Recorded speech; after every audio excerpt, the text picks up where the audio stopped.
Mami Angel. Ayan, nagpunta kami ni ate sa bagong grocery dito sa amin. May bagong open na grocery. Kahapon sila nag-opening. Ayan, kumuha po ako ng kaunting dagdag sa paninda ko. Kasi meron akong maliit na tindahan. Maliit lang, konti lang din ang laman. Dadagdagan ko konti kasi Holy Week, baka maraming magbilihan kasi yung ibang tindahan dito sa amin, sarado. Kaya, sasamantalahin ko siyang magbenta. Kaya dinagdagan ko, konti ilang, marami ako tinignan, pero yung iba, tinignan ko lang, di ko naman kinuha. Kasi, sapat lang yung budget ko. Gaya niya, ninawakan ko, tinignan ko lang, di ko naman siya kinuha. Binalik din. Mas kasi yung mga kinukuha ko, yung mga hinahanap lagi ng mga customer, yung mabibenta agad, yung hindi ko siya i-stock ng matagal sa tindahan para iikot agad yung pera, ganun yun, mga kamami Angel. Marami akong gustong bilhin na idadagdag sana sa tindahan. Kaso ayoko naman siyang matutulog lang sa tindahan kasi yan. Kumbaga, matutulog din yung puhunan mo. Ang gusto ko kasi, kung konti ang budget mo, kailangan yung araw-araw yung ikot. Gaya yan, yung candy na yan, gusto ni ate. Pero silang may gusto. Ewan ko sa may ibang customer. Yun. Kasi dito sa amin, konti lang din ang bata. Kaya konti yung mga binibili ko. Yung mga lang, talagang everyday na needs lang ang mga binibili ko. Yan, yung Quaker Oats na yan, paborito ni Angel. Nutella, oh. May Nutella dito pero hindi ako kumuha kasi hindi naman hinahanap ng mga customer ko yan. Kaya binalik ko ulit. Gusto ko lang yung Nutella para sa amin. Pero wala pa akong pambili. 28. Ang dala ko lang kasing pera ay yung kaunting kinita ko sa tindahan na tama lang. Ayan. Pero kumuha ako ng Tasty. Tinignan ko yung nasa ibabaw, kaso malapit nang ma-expired. Kaya kumuha ako, bandang ilalim, ganun guys, ang technique. Pag kayo bumibili ng mga loaf bread, mga kailangan yung bandang ilalim pa kasi mas malayo yung expiration. Kasi pag kukuha ka na yung malapit na expiration, kailangan bilisan mo rin ubusin kasi sayang pag nasira. Ganun yun guys. Tapos kung bumili ako ng ilang piraso lang na kanton. Kasi yun ang wala sa akin, kalamansi flavor. Yung the rest na flavor, meron pa ako sa tindahan, stock. Ayoko masyadong marami na i-stock. Kasi mahirap naman pag na-i-stock, natutulog yung puhunan mo, natutulog yung pera. Yeah. Kailangan yung everyday needs lang. Kaya, piraso lang kinukuha ko. Yan guys. Pati sa mga chichirya, konti lang din kinukuha ko. Para lang talaga yung alam kong mauubos, naiikot agad. Ayan, kumuha ko ng mga ilang piraso ng patata, clover, gano'n. Pakarni. Pati sa mga soft drinks guys na yung 1.5, hindi ako kumukuha ng bundle. Piraso lang. Kasi pagka bundle, ang tagal, maubos. Hindi, rice baked. Natutulog lang yung pera. Gusto ko kasi yung araw-araw na napapaikot yung kita ko, ganun. Kahit every other day ako mamili, okay lang. Kasi malapit lang ang grocery dito sa amin, guys. Walking distance. Walking distance ang Save More, Ultra Mega, at saka Pure Gold, at saka bagong open na ngayon, ito pinuntahan namin dito ako sa grocery, OC ang pangalan na grocery, bagong open. At meron na rin dito Dolly Store. Ang daming grocery dito sa amin guys, walking distance. Ikaw na lang bahalang mamili kung anong gusto mo. Pero kung gusto mo naman yung alanganin ka bumili, meron kami rin sa kanto, 7-Eleven. Yan, 24 hours. Ganun. Kaya ang mga binibili ko lang yung everyday needs lang. Kasi yung mga ibang tao dito sa amin, mga kapitbahay namin, nag-grocery din sila weekly kasi ang lapit lang talaga ng grocery dito sa amin. Hindi ka na mamasahe.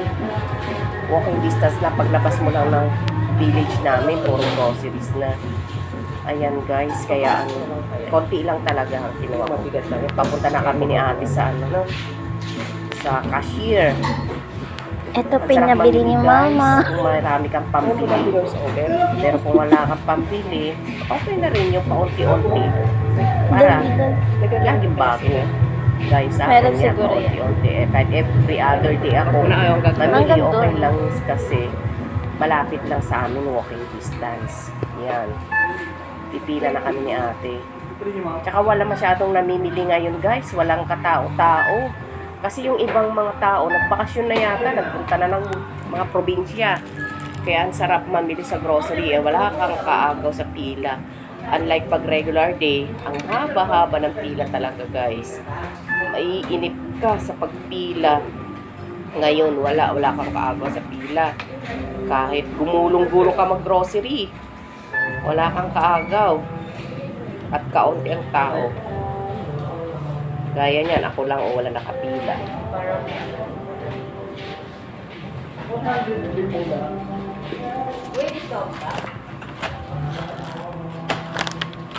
Ayan guys, ako nang magsasalpak na dun sa cashier. Si Kuya Pogi na cashier. Ang mura ng bulak nila dito guys, yun yung bulak. Kano lang yun, 12 pesos guys, ang laking bulak nila. Yan. Tatlong 1.5 lang kinuha ko. Dalawang Coke Zero, isang regular kasi meron pa akong konti doon sa rep namin na mga 1.5. Ang mabenta kasi sa akin guys, mga 1.5 Coke mismo, C2, mga ganun. Pero yung mga ibang soft drinks na papasagin, hindi masyado. Mas mabenta sa amin yung ganyan. C2, Coke na 1.5. Tapos mga dilata rin sa amin guys, hindi masyado. Kasi nga, malapit na sa mga kainan dito sa amin. Mga sanggit, marami dito sa amin. Eh ngayon, Holy Week, bumili ako ng pirasong dilata. Baka may bibili ng mga dilatang ito. Alam mo na, bawal karne. Tsaka ibang groceries, sarado. Ayan, binili na ate, laking fish crackers guys. Ayan, laki. Ang sarap niyan. Binili ni ate, binuksan namin kanina.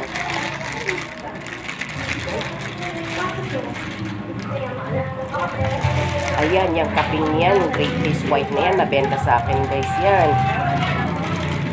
Ang bilis maubos yan, yung isang haba na yan. 2 araw lang sa akin ubos na. Kasi may kape pa ako yung suki ko, ang lakas magkape. Ayan. Suki ko yun, kaya lagi akong may ganun na kape. Great Taste White. Tapos yan, yung mga chichirya niyan, may suki akong mga teenager dito. Yan, yung suka nila, kakaibang tatak yung suka. Kasi bagong opening ko na grocery, OC, may mga produkto sila na hindi ko pakilala. Ayan, kailangan pag mamili ka dito guys, may dala kang eco bag. Bring your own eco bag. Pag wala kang eco bag, may bibigay sa'yo paper bag. Eh, syempre pag nangindig ka at mabigat, kailangan eco bag. Pag paper bag, bubulusok ba, mabubutas. Kaya ako'y nagdadala ng eco bag. Yan lang chichirya ko guys na binili sa akin kanina. Yan, yung mga paninda ko naman yan para sa aking maliit na tindahan. Yan. May binili pa ako dito guys na Rexona. Mura lang siya guys. Sa ibang grocery ang mahal.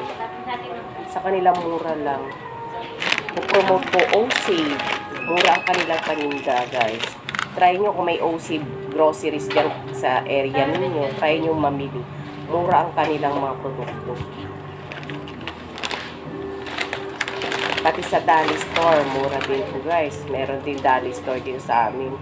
Lahat na yata ng groceries na mura ay nandito na sa amin. Dati ultra mega lang ako guys. Ngayon, dito na ako sa mga bagong groceries. Kasi mas mura sila ng piso. Sayang din yung piso para sa tindahan. Kasi yung mga medyo maligan, di ba box ko tapos yung line. Ayan guys. Tapos pagka dito sa kasya ka guys, ikaw yung magpapak ng ano mo, pinamili mo. Wala silang bagger. Kasi ano to, ikaw magpapak. Bring your own eco, tapos ipapak mo yung pinamili mo, ganun sila.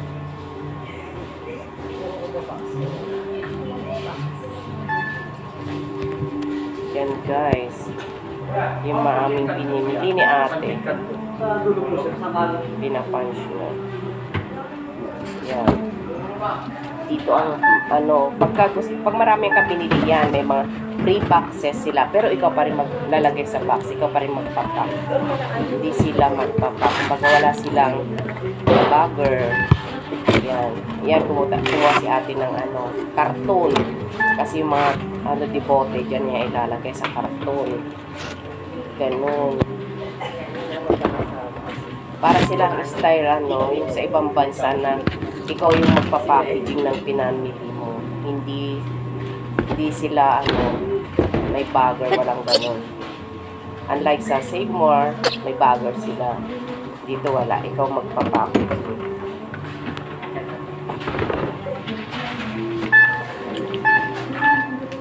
Yan guys, yung ano, yung fresh milk na yun na kinuha ni ating dalawa. Mura lang yun guys, 160 lang sa kanila.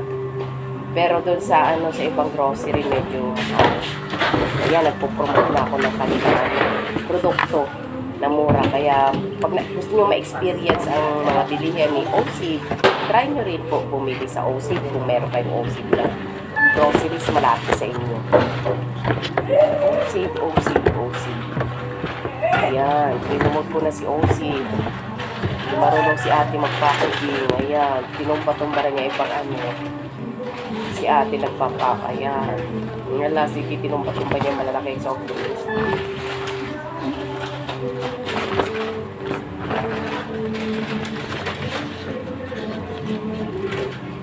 Ayan guys, yung aking natin. Hindi kapiraso lang. Guys, huwag kayong magsawa manood ang Angel Vlog. Please like and subscribe. Huwebes Santo po ngayon. Ingat kayo. Bye-bye guys. Ayan po. Ayan yung aming pinamili. Bye-bye. Please like and subscribe. Angel's Vlog. Bye. Ingat.